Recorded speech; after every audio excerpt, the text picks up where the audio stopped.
I'm giving somebody the blues today.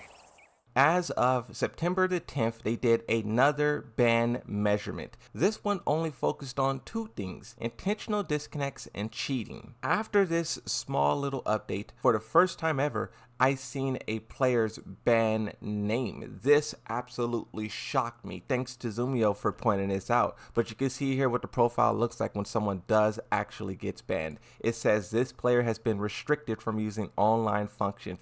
It's a Jin main who's god of destruction. We can only imagine what that person has been doing online. Now, this doesn't mean that the job is done, that the war is over, that you can go home soldier. There's still a lot of foolery that's taking place in terms of Tekken 8 and what you can do in ranked. We talk about cheaters being able to reset your rank, whether you're in ranked or you're in player match. But then also too, you got to talk about these people with these crazy outstanding disconnection rates. 68%, that is insane. I think some kind of punishment should be dished out to you besides just your disconnection thing turning yellow. That is not enough in my opinion. Now, as for reveals, you know, the Heihachi trailer was added to the Tekken 8 playlist like a week ago. I made a video talking about that and also when I think that information will be made public, but something that I just wanted to, you know, point out to everyone. I don't want to get everyone excited, but currently right now, 1 hour ago at the time of recording, Michael Murray left Japan and is in LA. Now, he could just be out there sightseeing. He says he loves LA and he's back for a couple of days. But what I just want to point out is that every time they are in LA,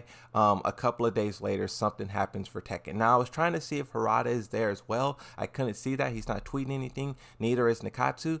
But be on the lookout. The developers are moving. They're moving and grooving. And on the topic of moving and grooving, let's move on to Harada-san. I have a couple of tweets here from Harada-san. He's talking about a few different things. This one is referring back to the Scorpion tweet that Harada made. Remember when everyone thought he was going to be in the game before Evo? Someone asked him, when you tweeted "get over here, is it a possibility that we might have Scorpion?" He responds to this and says, "It would be wonderful to see it happen, but I don't think it will happen easily because collaborations is largely dependent on the availability of the other party, and timing is also important. There are various advantages and disadvantages for both parties, but you do have to talk about Mortal Kombat being ultraviolet, and if they were to implement that into Tekken 8, they would have to scale down a lot of the fatalities, the gore, the blood, a lot of stuff. But then simply when you talk about what Akuma did to Tekken 7, having a Mortal Kombat character who is all about spacing, keep out, and zoning, that would do far more damage than Akuma could ever do.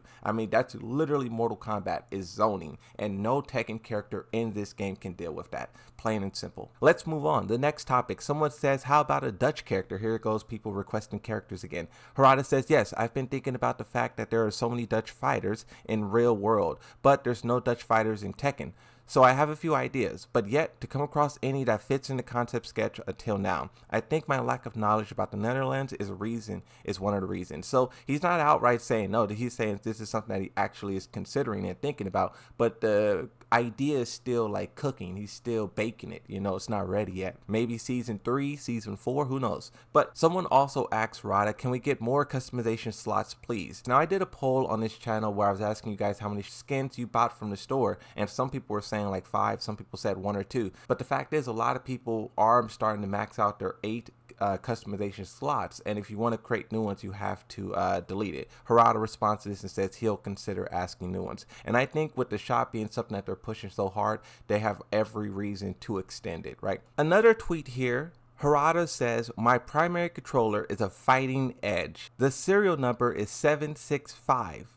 Can be pronounced phrase as Namco, indicating our roots. The same goes for my car license plate number, and then he links photos of them. Now the Tekken fans, being Tekken fans, they do what they do best, and they find, I don't even know what this is, but the badge, some kind of like badge for Julia. Julia's badge number is also 765. So some people are like, boom, explosions. Is this some kind of like hint? Is this some kind of teaser? I mean, I'm not going to make that leap, but I do think it's a very interesting thing that Harada's, you know, obviously this number is important to him, right? You know, tweeting about it, his controller and whatnot. So him applying that same thing to Julia, it makes sense. But I don't think this is currently a teaser for Julia. Where I think Julia will come in is either season 2 or season 3. After that, if she's not in the game by that time, she won't make it. Let's move on.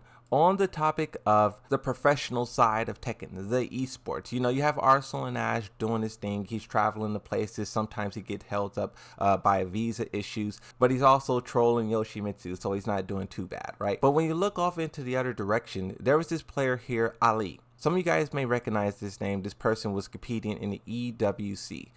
Soon after that event, this person was let go by their sponsor, and this rubbed a lot of people the wrong way because, you know, your sponsor is supposed to be like your partner, and when your partner just, you know, as soon as the big tournament ends, they cut your deal. It feels like a more of a betrayal instead of like a partnership, right? So you have you know, a very notable member in the community, Spaghetti Rip, speaking out and saying, I think it's fine that some esports team pick up players solely for the EWC, but it's better to be honest about it from the start rather than give players false hope with their contracts and then drop them at the first opportunity. So basically what this means is that, you know, there's some, and not all of them, right? Spaghetti Rip also clarified that not all of them, but there are some organizers out there who are, you know, hiring players and they're not really telling them, you know, we're going to drop you at this date. They kind of make it seem like it's going to be an ongoing thing for at least a couple of years, but as soon as a major tournament happens, they drop them. So we just have to stop that from happening.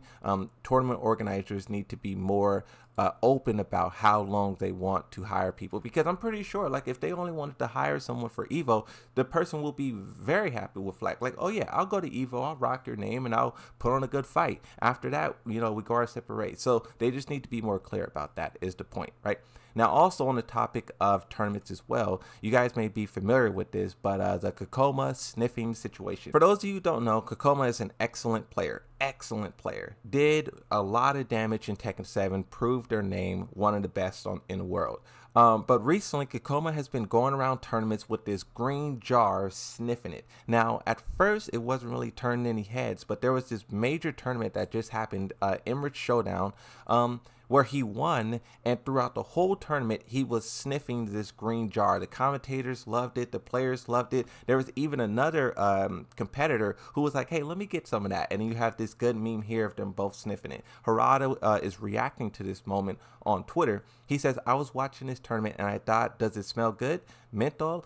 And this is when Harada started to get interested. And I was like, uh-oh, because, you know, whenever a conversation reaches Harada, you have to wonder whether or not it will be banned or allowed or disproved or just anything like that, right? Now, people started linking Harada exactly what this is. And he says, menthols, thanks for the info. And I clicked on that link as well, and it took me to this here. You can see the ingredients that goes into this. You can pause and like read the details, but I really don't even know how to explain it. I'll let the picture speak for itself. I'm not going to try to explain it because I don't want to give it, I don't want to, you know, explain it wrong and make it seem like it's something that it's not. But the part that I did want to bring up, this instance reached the news. A Thailand news organization, 3+ News, reported on this situation. You can see here, Kokoma is reacting to this. นักกีฬา e-sport เกาหลีใต้ ค่ะ ก็ดูจะติดใจไอ้เรื่องยาดมของเราอยู่เหมือนกันนะ ใช่ค่ะ คนนี้คือคนที่ได้แชมป์ด้วยนะคะคุณผู้ชมนี่ค่ะ คิมมูจง คุณผู้ชมจะเห็นเขาหยิบยา Emirates Showdown ที่ดูไบ ค่ะ ดูเถอะ I got a Yoshi brain, and inside that brain is a hamster, and that hamster is a lily mane.